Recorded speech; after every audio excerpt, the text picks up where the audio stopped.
Bon, Christophe, la saison rattaque dans quelques jours. Qu'avez-vous préparé avec Andrés Bordeuil pour cette reprise? On a bossé sur, on va dire, sur le premier bloc de un mois où on va faire que de la préparation physique, c'est-à-dire que je vais avoir les 10 séances de musculation, course, étirement sur toute la semaine. Donc on est sur beaucoup de travail physique dans la muscu, du volume, dans les courses. On appelle ça un peu de la caisse et de l'endurance, mais de l'endurance avec des courses rapides et des courses lentes, jumelées, etc.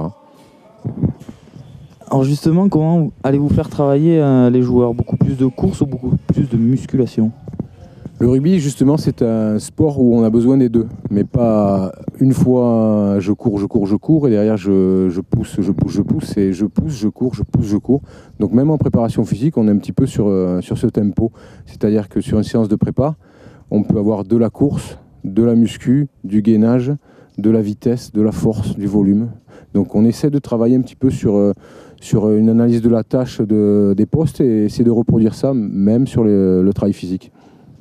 D'accord. Et quel est le but de ces préparations physiques de début de saison que tous les clubs professionnels connaissent, même amateurs?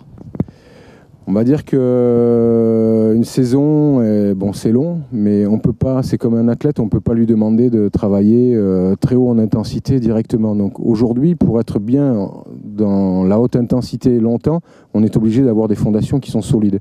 Donc le but de la préparation physique, c'est d'établir ces fondations, un petit peu d'être solide sur les qualités physiques, on va dire primaires, l'aérobie, l'endurance de vitesse, le volume musculaire, pour pouvoir travailler un peu plus lourd et un peu plus en force durant la saison. Et c'est aussi une des filières qui nous permettent de récupérer plus vite après quand on va leur proposer des séances qu'on va appeler plus intensives dans le pourcentage énergétique. Donc des séances que les joueurs n'apprécient pas forcément. Évidemment, parce que c'est toujours un peu plus long, on est moins dans le travail explosif, donc c'est la répétition des mouvements, la répétition des charges, la répétition des courses. Donc c'est sûr que c'est laborieux, on y laisse beaucoup de sueur, donc c'est pas toujours leur créneau à eux, mais bon, il y en a certains qui c'est peut-être leur moment de la saison préféré parce qu'on voit la qualité et les caractères des hommes. Alors maintenant avec Frédéric Racianet, directeur du centre de formation. Donc Frédéric, reprise de la saison pour le centre de formation ce matin. Peux-tu nous faire une petite présentation rapide de ce cru saison 2014-2015 ? Donc nous sommes sur la continuité des années précédentes avec un groupe qu'on mobilise depuis 3 à 4 saisons et qu'on a souhaité renforcer par certains profils qui permettront d'intégrer le groupe professionnel. L'objectif c'était sur chaque poste à peu près d'avoir 2 joueurs professionnels et un joueur du centre de formation capable d'évoluer en Pro D2. Donc nous sommes renforcés dans ce sens et puis nous avons intégré 3 internationaux qui sont en équipe de France moins de 17 ans et qui seront encore au Pôle Espoir à Bayonne.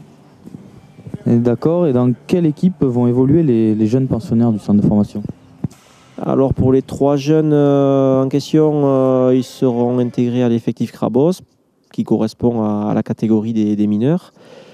Et puis pour les autres, donc, le changement de catégorie et de compétition au niveau des espoirs fait qu'ils joueront mais soit en espoir, soit pour les meilleurs en équipe professionnelle, en espérant que ce sera le cas pour la plupart d'entre eux. Et d'accord, et pour cette reprise, quel est le programme qui attend les joueurs du centre de formation dans les jours à venir ? Alors le but c'est de les intégrer avec l'effectif professionnel sur les 3 prochaines semaines donc, qui arrivent, avec de la préparation physique, commencer à intégrer le rugby également, leur permettre de s'intégrer avec le groupe professionnel dès le début pour voir comment ils peuvent s'y intégrer au plus vite et leur permettre dès le départ de montrer ce dont ils sont capables.